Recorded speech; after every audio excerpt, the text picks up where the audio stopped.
스페인이 프랑스를 2대0으로 완파했습니다. 화려한 드리블도 거친 몸싸움도 없었습니다. 그냥 조용하고 우아하게 세계 최강을 발라버렸습니다. 안녕하세요, 축구열정입니다. 오늘은 2026 북중미 월드컵 중결승 결과를 짚어보고 이제 남은 단 하나의 결승 티켓을 두고 맞붙는 잉글랜드 대 아르헨티나전을 완전 분석해보겠습니다. 개인의 발롱도르 꿈, 메시의 체력 한계, 그리고 2조 3천억 대 1조 3천억의 몸값 전쟁까지 끝까지 보시면 이 경기가 왜 단순한 축구 중결승이 아닌지 그 이유를 완전히 이해하실 겁니다. 지난 새벽 스페인과 프랑스의 중결승전이 열렸습니다. 새벽 4시 경기라 못 보신 분들도 많으셨을 텐데요. 솔직히 말씀드리면 이 경기 정말 묘했습니다. 스페인 선수들은 몸을 날리거나 육탄 방어를 하는 장면이 단 한 번도 없었습니다. 그냥 양반처럼 툭툭 패스를 돌리고 골키퍼까지 빌드업에 참여하면서 실수 하나 없이 볼을 이어갔습니다. 빌드업이란 쉽게 말해 수비에서부터 차근차근 공격을 만들어가는 방식인데요. 스페인은 이걸 지구상에서 가장 완벽하게 구현하는 팀입니다. 새벽 경기인데도 이상하게 졸리지 않고 집중하게 되더라고요. 로드리가 왜 발롱도르를 받았는지 그 경기 하나로 완벽하게 납득이 됐습니다. 세계 최고 수준의 패스와 빌드업이 이런 거구나 싶었습니다. 잉글랜드의 우승을 응원하는 입장에서 프랑스보다 스페인이 올라오길 바랐는데 막상 프랑스를 상대로 완승을 거두는 스페인을 보고 나니까 솔직히 좀 무섭습니다. 그런데 여기서 흥미로운 이야기가 시작됩니다. 스페인의 이번 월드컵 첫 상대는 카보베르데였습니다. 스페인 입장에서는 당연히 첫 경기를 승리로 장식하고 싶었겠죠. 물론 프랑스와의 4강전보다는 조금 덜 긴장했을 수도 있습니다. 하지만 체급 차이는 숫자로 이미 명확했습니다. 당시 선발 기준으로 스페인 선수단 몸값은 약 8,800억 원, 반면 카보베르데는 고작 210억 원이었습니다. 무려 42배 차이입니다. 전체 26인 명단으로 가면 이 격차는 훨씬 더 벌어집니다. 그럼에도 불구하고 카보베르데는 끝까지 버텼습니다. 정말 대단한 팀입니다. 여러분도 그 장면 기억나시죠? 스페인을 상대로 전혀 기죽지 않고 맞서던 카보베르데의 모습이요. 월드컵 전체를 놓고 보면 스페인을 상대하는 한 가지 공식이 보입니다. 함부로 공격하지 마라. 딱 그 한 가지입니다. 공격했다가 역습 한 방에 무너지는 게 스페인 상대로 지는 가장 흔한 패턴이거든요. 그런데 카보베르데가 얼마나 대단한 팀이었는지 다시 한번 생각해보면 만약 아르헨티나가 결승에 오른다면 카보베르데는 사실상 월드컵 결승 수준의 경기력을 보여준 셈이 됩니다. 스페인을 상대로 정규 시간 내내 0대0 무승부를 이끌었고 아르헨티나와는 연장 혈투 끝에 2대3으로 석패했으니까요. 그 정도면 충분히 결승급 맞죠. 아무튼 스페인은 먼저 결승에 올라가서 하루라도 더 쉬는 이점을 챙겼습니다. 체력을 아끼면서 상대가 지쳐가는 걸 지켜보는 상황입니다. 그런 가운데 이제 잉글랜드와 아르헨티나의 유서 깊은 라이벌전이 펼쳐집니다. 이 경기도 새벽 4시 눈꺼풀이 무거워지는 그 시간에 열립니다. 구글 경기 일정에서 승부 예측 비율을 찾아봤더니 잉글랜드 35%, 아르헨티나 32%, 연장전 가능성 33%로 나왔습니다. 축구팬들 눈에도 누가 이겨도 전혀 이상하지 않은 완전한 접전이라는 거죠. 그런데 여기서 재밌는 이야기가 하나 있습니다.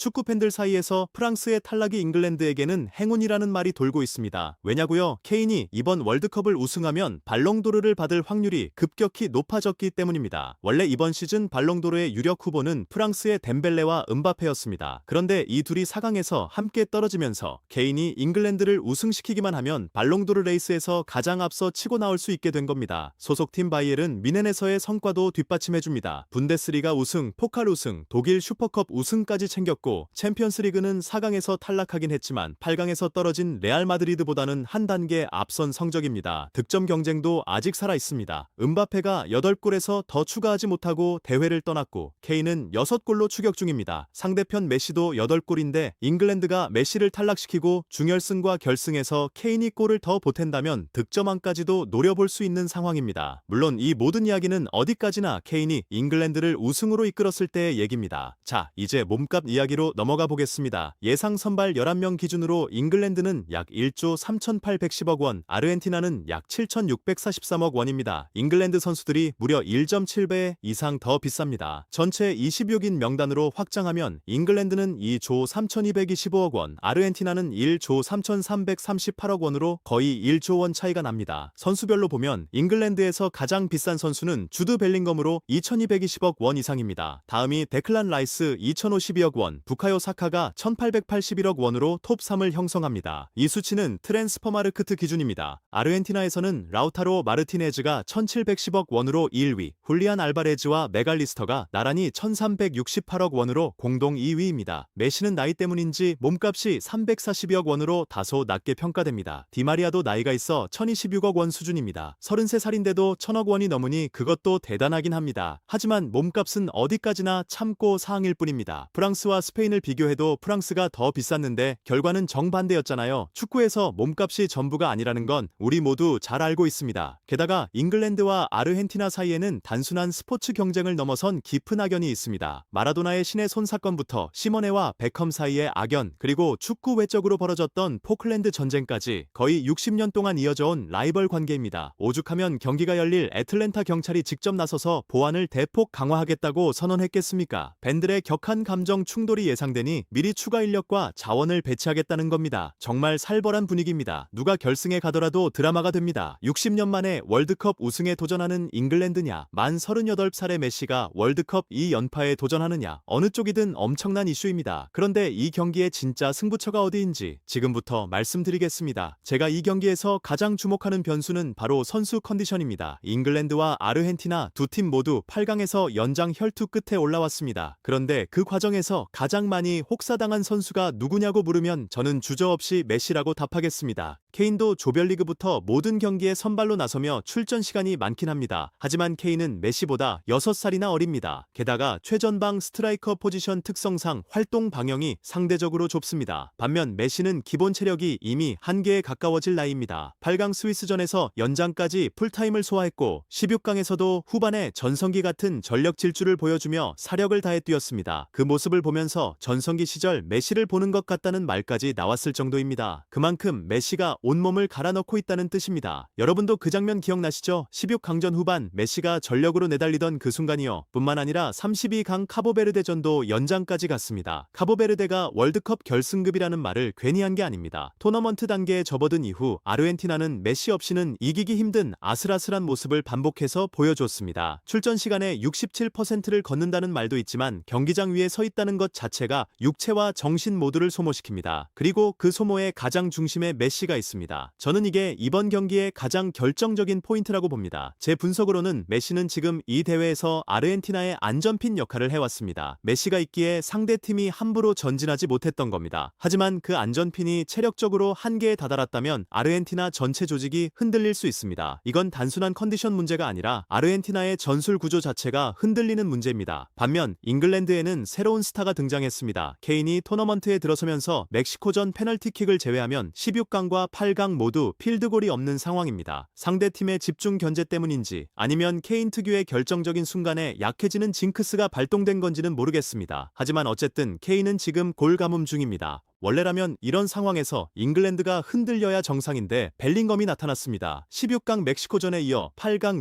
노르웨이전까지 연속 멀티골을 터뜨리며 케인의 공백을 완벽하게 메우고 있습니다. 개인적으로 이게 이번 경기의 가장 큰 변수라고 봅니다. 메시가 못해주면 골이 안 나오는 아르헨티나, 케인이 못해줘도 벨링엄이 해주는 잉글랜드, 이 차이가 결국 결승행 티켓을 가를 수 있습니다. 벨링엄 어깨 부상 기사가 나오던데 솔직히 왠지 심리전 같다는 느낌이 드는 건 저만 그런 걸까요? 그리고 한 가지 더, 이 경기가 연장으로 가면 갈수록 이미 푹 쉬고 있는 스페인만 유리해집니다. 스페인은 이번 대회에서 단 한 번도 연장을 치르지 않았고 플레이 자체도 체력 소모가 크지 않은 방식입니다. 두 팀이 연장까지 치고받다가 지쳐서 결승에 올라가면 스페인 입장에서는 웃으면서 기다리면 되는 겁니다. 이 ESPN의 전문가 8명 중 5명이 잉글랜드 손을 들었습니다. 3명은 아르헨티나를 골랐고요. 전문가들의 의견도 결국 하나로 모입니다. 선수 컨디션, 그리고 벨링엄의 존재감, 저도 같은 생각입니다. 메시에게는 미안하지만 저는 잉글랜드의 결승 진출을 응원합니다. 60년 만에 월드컵 우승에 도전하는 잉글랜드의 이야기 정말 보고 싶습니다. 여러분 생각은 어떠신가요? 잉글랜드와 아르헨티나 중 누가 결승에 오를 것 같으신가요? 여러분의 예측을 댓글로 남겨주세요. 어떤 이유로 그 팀을 선택하셨는지도 함께 써주시면 더 재밌겠죠. 이 분석이 도움이 되셨다면 구독과 좋아요, 그리고 알림 설정까지 꼭 부탁드립니다. 다음 영상에서는 드디어 결승전 완전 분석으로 돌아오겠습니다. 스페인과 맞붙을 상대가 누가 될지 결승 전술 분석도 준비해두겠습니다. 기대해주세요. 축구 열정이었습니다.